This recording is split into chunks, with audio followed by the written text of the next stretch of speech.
Polar bears might be the largest predators on land, but as global temperatures continue to rise and sea ice melts at an unprecedented rate, they're also one of the most vulnerable species in the world. In fact, research led by the University of Washington between 2009 and 2015 found that a particular subpopulation of polar bears around Baffin Bay have experienced severe weight loss since the 1990s when the population was last tracked. The reason for this? Melting ice caps. When sea ice completely melts in the summer, polar bears are pushed ashore for an extended period of time until the ice reforms. But now ice caps are melting earlier and reforming later, meaning that the species is forced to spend more time on land. Indeed, UW's study found that polar bears are spending 30 days more on land, 90 days total, per year than they did in the 1990s. Simply put, more time on land means less time spent in the water hunting for seals and other prey. During this period of food scarcity, polar bears are forced to rely on nutrients and energy stored within adipose body tissue to survive.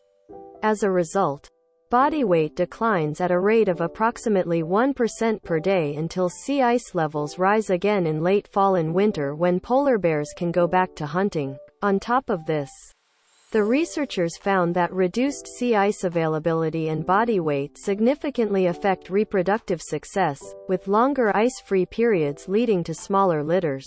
Based on these findings, they predicted that 2 cub litters, which have until now been the norm, are going to become rare in the next few decades. The impossibility for polar bears to meet their high energy demands and reproduce successfully is resulting in a rapid population decline. The species is expected to decline by a third by 2050, along with thousands of other species whose habitats are affected by climate change. Scientists believe that only human intervention can save the species from extinction. In line with the University of Washington's findings, author Eric V. Regier says, over the next century, the conservation of polar bears will depend not only on our ability to understand and quantify the effects of climate change but also on our capacity to predict how climate change will influence viability and adjust management actions accordingly.